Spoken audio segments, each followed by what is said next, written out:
here remember your high school days? You all went, I know you did. The word that comes to mind when I think about high school was awkward. Did anyone here, besides me, have an awkward high school experience? Raise your hand. No? Yes? Well, the fellow Toastmasters and honored guests, the reason I ask you the question is because just this weekend I went to my 30-year high school reunion. And I'll tell you, just walking into that room on heels I had no business being in, looking around the room, I felt awkward. It was just like that first year at every opportunity in high school, whether you were in the hallway and the quad at lunch and PE, and you're just scanning the area for a familiar face, someone to connect to that could validate you, that you belong there. Well, that was me in the room at this party. And I scanned the room and I saw people in little groups at their little tables and the lights were down low. And nobody looked familiar. I mean, I could recognize them, but I didn't know them. All the friends that I hung out with, they lived out of state and I knew they wouldn't be there. Okay, so what to do? Oh, I'll get a drink. Yes. So I went over to the bar and I got the EHS signature cocktail of the night, tequila and fruit juice. Sounded fancy, but anyway, so there I had my drink. Now I had something to do. So sip my drink and still felt awkward. Until then, far across on the other side of the room, I spotted Adele. And Adele and I only had one class the whole time of high school. But I remember her. I remember that she was confident and that she was charismatic and kind. And so I went over to say hello. And of course she was welcoming, like she always is. And she invited me to sit at their table with her and her friends. And I said yes. Why? Because Toastmasters, we successful people say yes to opportunity, right? So I said yes, thank you, and I had a place to belong.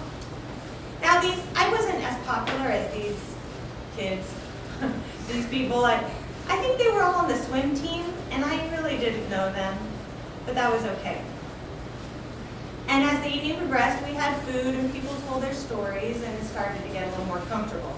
Until the man sitting next to me, he began to talk to me, and he was very handsome and fit and seemed successful. I think he's a professor. And then he looked into my face for a long while with his big, handsome blue eyes, and he said, "I don't remember you at all." What do you say to that? But then I thought, how could he remember me? At high school, just down the street here, I had a job that I went to every single day after school. It was 2 blocks over there. It was the Holy Roll Bagel Shop. And then in my free time, I was a skateboarder. That was my sport. And even though I belonged to a team, I was sponsored by the local shop, it wasn't like a school sport where they had recitals and meets and a big game against the rival team or the rival school where your parents could come and clap for you. No, mine was a sport that was an individual sport. And I was on my own, and I was competing against myself to improve myself. So back at the table, when he looked at me and said,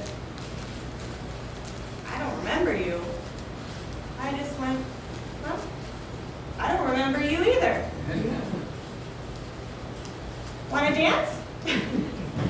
And so we initiated the dance floor, and then so did our table, and then so did all the other people in the room. And by the end of the night, we were just having a fantastic time. So I thought back the next day as I reflected on all the memories and all the time about how high school was. It was 4 years. You know what? It was a journey from freshman to senior, from that awkward stage to being top of the food chain. And then this party, it was 4 hours where I came in feeling awkward, not knowing what to expect. And then by the time, the end of the night, we were just one big happy family. So I just want to remind everybody to, it doesn't matter what they think. Who are they? Just be yourself, and you're going to be fine. Madam Toastmaster.